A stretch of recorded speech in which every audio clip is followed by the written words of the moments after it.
Welcome back. I'm Shelley Harris, Director of Philanthropy at Frank Toby Jones, and we are reading an Agatha Christie mystery called The Mystery of the Spanish Chest. And when we last left off, Hercule Poirot was speaking with Mrs. Clayton, whose husband had been mysteriously murdered. And Hercule Poirot was gathering facts about what happened.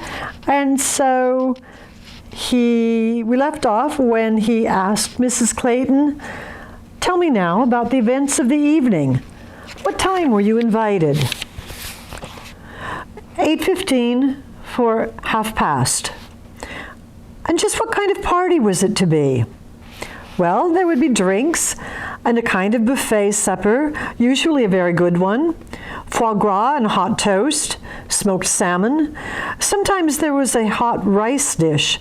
Charles had a special recipe he'd got in the Near East, but that was more for winter. Then we used to have music. Charles had got a very good stereophonic gramophone. Both my husband and Jock McLaren were very fond of classical records. And we had dance music. The Spences were very keen dancers. It was that sort of thing, a quiet and formal evening.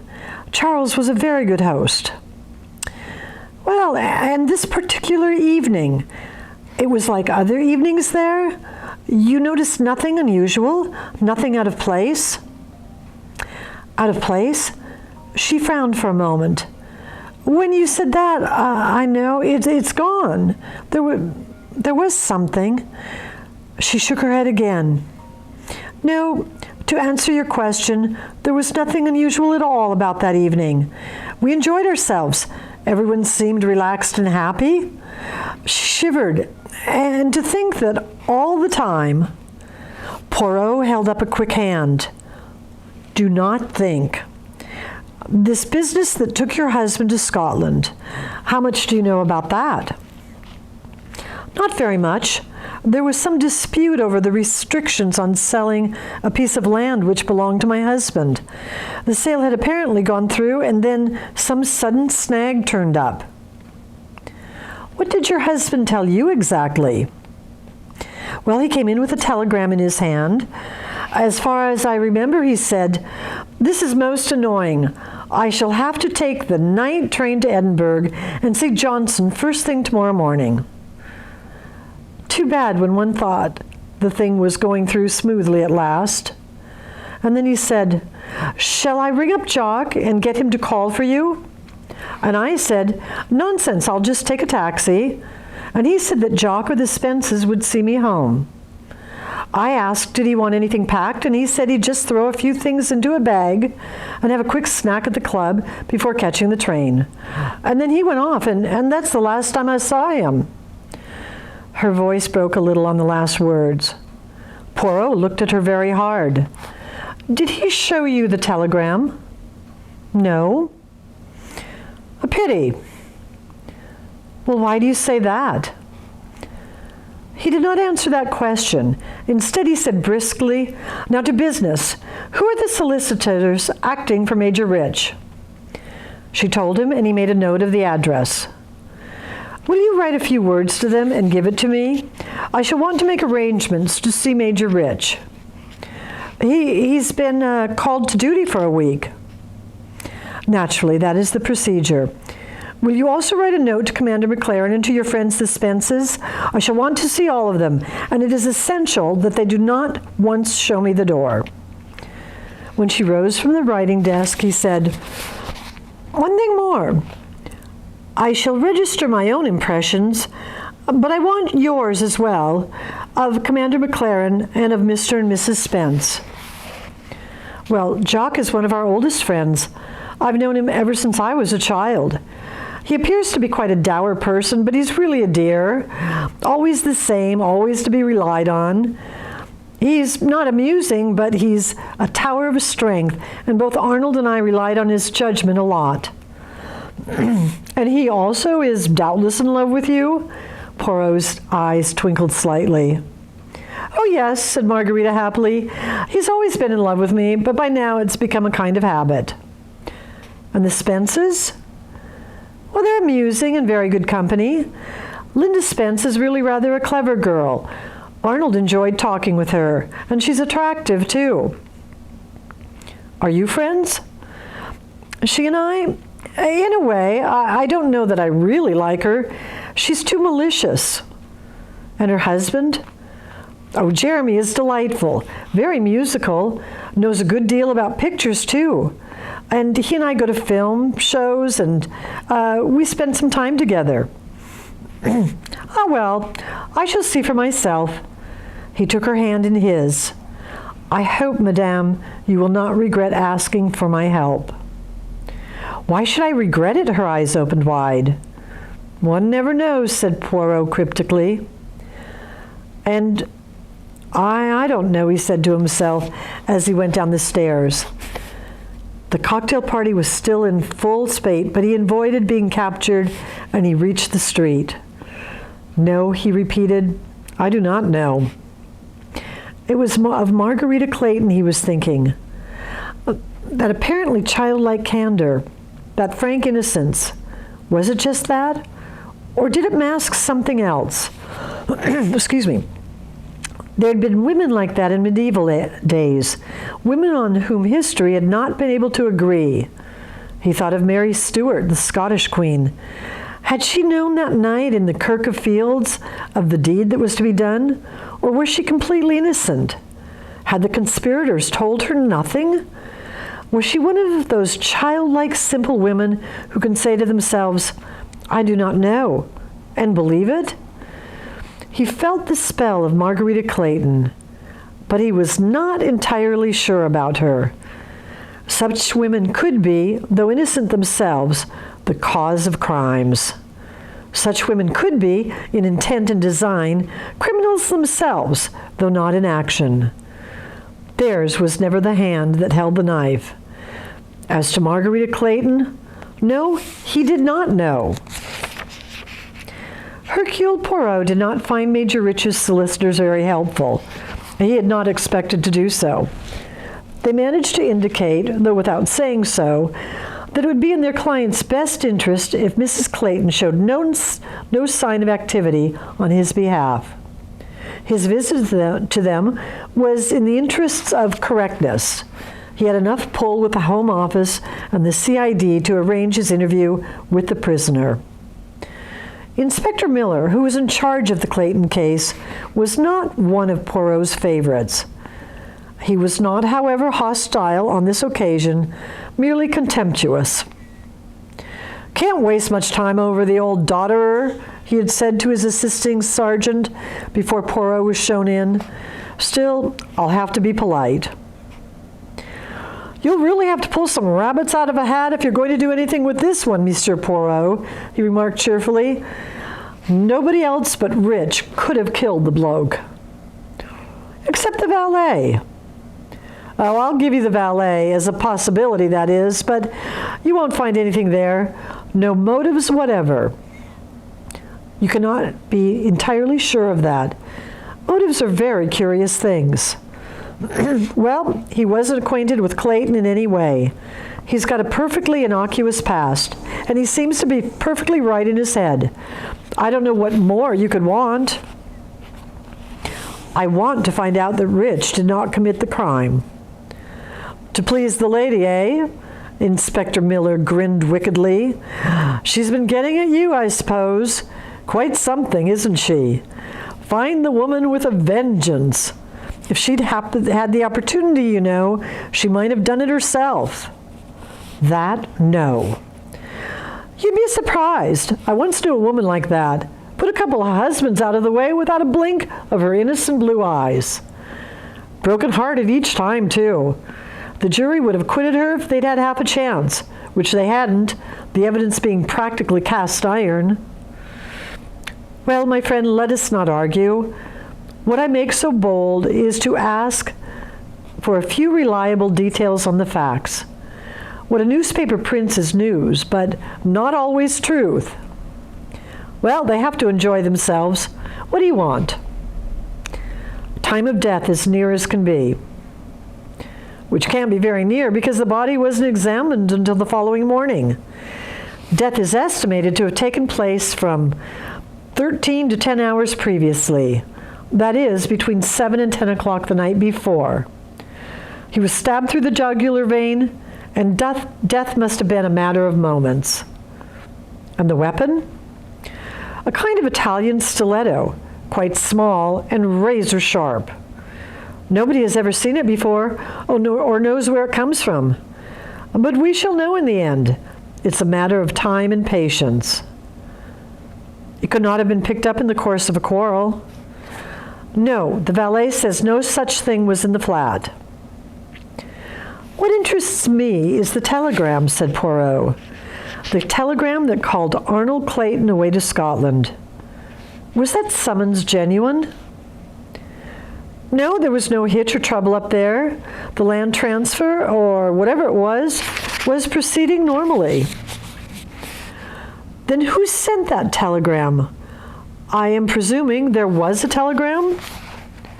There must have been, not that we necessarily believe Mrs. Clayton, but Clayton told the valet he was called by wire to Scotland, and he also told Commander McLaren. What time did he see Commander McLaren? They had a snack together at the club, the Combined Service Club, that was at about 7:15. And then Clayton took a taxi to Rich's flat, arriving there just before 8 o'clock. After that, Miller spread his hands out. Did anybody notice anything at all about Rich's manner that evening? Oh, well, you know what people are. Once a thing has happened, people think they noticed a lot of things. I bet they never saw it all. Mrs. Spence, now, she says he was distraught all the evening. Didn't always answer to the point, as though he had something on his mind. I bet he had too if he had a body in the chest, wondering how the heck to get rid of it. Well, why didn't he get rid of it? Beats me, lost his nerve perhaps. But it was madness to leave it until next day. He had the best chance he'd ever had that night. There's no night porter on. He could have got his car around, packed the body in the trunk. It's a big trunk, driven out in the country and parked it somewhere. He might have been seen getting the body into the car, but the apartments are in a side street, and there's a courtyard you can drive the car through. At say 3 in the morning, he had a reasonable chance. And what does he do? Goes to bed, sleeps late the next morning, and wakes up to find the police in the flat. He went to bed and slept well, as an innocent man might do. We'll have it that way if you like, but do you really believe that yourself? I shall have to leave that question until I have seen the man myself. Think you know an innocent man when you see one? It's not so easy as that. I know it is not easy, and I should not attempt to say I could do it. What I want to make up my mind about is whether the man is as stupid as he seems to be. Poirot had no intention of seeing Charles Rich until he had seen everyone else. He started with Commander McLaren. McLaren was a tall, swarthy, uncommunicative man. He had a rugged but pleasant face. He was a shy man and not easy to talk to, but Poirot persevered. Looking at Margarita's note, McLaren said almost reluctantly, "Well, if Margarita wants me to tell you all I can, of course I'll do so. Don't know what there is to tell, though. You've heard it already. But whatever Margarita wants, and I've always done what she wanted, ever since she was 16. You know, she's got away with her." "I know," said Poirot. But he went on. "First, I should like you to answer a question quite frankly. Do you think Major Rich is guilty?" "Yes, I do. I wouldn't say so to Margarita if she wants to think he's innocent, but I simply can't see it any other way. Hang it all, the fellow's got to be guilty." "Was there bad feeling between him and Mr. Clayton?" "Not in the least. Arnold and Charles were the best of friends. That's what makes the whole thing so extraordinary." perhaps Major Rich's friendship with Mrs. Clayton. He was interrupted. No, all that stuff, all the papers slyly hinting at it, those darned innuendos. Mrs. Clayton and Rich were good friends, and that's all. Margarita's got lots of good friends. I'm her friend, been one for years, and nothing the whole world might have known about. That was the same with Charles and Margarita. You do not then consider that they were having an affair together? Certainly not. McLaren was angry. Don't go listening to that Spence woman. She'd say anything. But perhaps Mr. Clayton suspected there might be something between his wife and Major Rich. You can take it from me, he did nothing of the sort. I'd have known if so. Arnold and I were very close. What sort of man was he? You, if anyone, should know. Well, Arnold was a quiet sort of chap, but he was clever, quite brilliant, I believe. What they call a first-class financial brain. He was quite high up in the Treasury, you know. So I have heard. He read a good deal, and he collected stamps, and he was extremely fond of music. He didn't dance or care much for going out. Was it, do you think, a happy marriage? Commander McLaren's answer did not come quickly. He seemed to be puzzling it out. That sort of thing's very hard to say. Yes, I think they were happy. He was devoted to her in his quiet way, and I'm sure she was fond of him. They weren't likely to split up, if that's what you're thinking. They hadn't, perhaps, much in common. Poirot nodded. It was as much as he was likely to get. He said, "Now tell me about that last evening. Mr. Clayton dined with you at the club. What did he say?" "Well, he told me he had to go to Scotland. He seemed quite frustrated about it. We didn't have dinner, by the way. No time. Just sandwiches and a drink. For him, that is. I only had the drink. I was going out to a buffet supper, remember." "Mr. Clayton mentioned a telegram?" "Yes." "He did not actually show you the telegram?" "No." "Did he say he was going to call on Rich?" "Not definitely. In fact, he said he doubted if he'd have time. He said, Margarita can explain it, or you can. And then he said, please see that Margarita gets home all right, won't you?" And then he went off. It was all quite natural and easy. He had no suspicion at all that the telegram wasn't genuine? Wasn't it? Commander McLaren looked startled. Apparently not. How very odd. But Commander McLaren went into a kind of coma, emerging suddenly to say, but that really is odd. I mean, what's the point? Why should anybody want him to go to Scotland? It's a question that needs answering, certainly. Hercule Poirot left, leaving the commander apparently still puzzling on that matter. The Spences lived in a minute house in Chelsea. Linda Spence opened the door and received Poirot with the utmost delight. "Do tell me," she said. "Tell me all about Margarita. Where is she?" "That I am not at liberty to state, madam. She has hidden herself well. Margarita is very clever at that sort of thing. But she'll be called to give evidence at the trial, I suppose. She can't wiggle herself out of that." Poirot looked at her appraisingly. He decided grudgingly that she was attractive in the modern style, which at that moment resembled an underfed orphan child. It was not a type he admired. The artistically disordered hair fluffed out round her head. A pair of shrewd eyes watched him from a slightly dirty face, devoid of makeup, except for a certain lipstick. She wore an enormous pale yellow sweater, hanging almost to her knees, and tight black trousers. "What's your part in all of this?" demanded Mrs. Spence. "Get the boyfriend out of it somehow? Is that it? What a hope! You think, then, that he is guilty?" "Of course, who else?" That, Poirot thought, was very much the question. He thought about it by asking another question. "What What did Major Rich seem like to you on that fatal evening? As usual or not as usual? Linda Spence screwed up her eyes judiciously. No, he wasn't himself. He was different. How different? Well, surely if you've just stabbed a man in cold blood. But you were not aware at the time that he had just stabbed a man in cold blood, were you? Well, no, of course not. So, how did you account for his being different? In what way? Well, distraught. Oh, I don't know. But thinking it over afterwards, I decided there had definitely been something. Poirot sighed.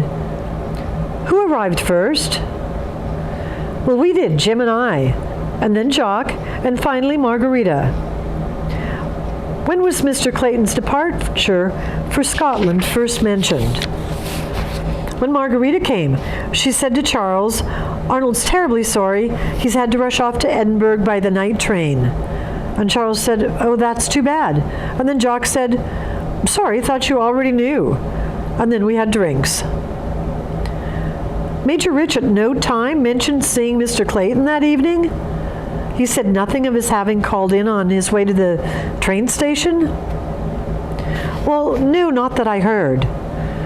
It was strange, was it not, said Poirot, about that telegram? Well, what was strange? It was a fake. Nobody in Edinburgh knew anything about it. So that's it. I wondered at the time. So you have an idea about the telegram? I should say it rather leaps to the eye. How do you mean exactly? My dear man, said Linda, don't play the innocent. Unknown hoaxer gets the husband out of the way. For that night, at all events, the coast is clear. So you mean that Major Rich and Mrs. Clayton planned to spend the night together? You have heard of such things, haven't you? Linda looked amused. And the telegram was sent by one or the other of them?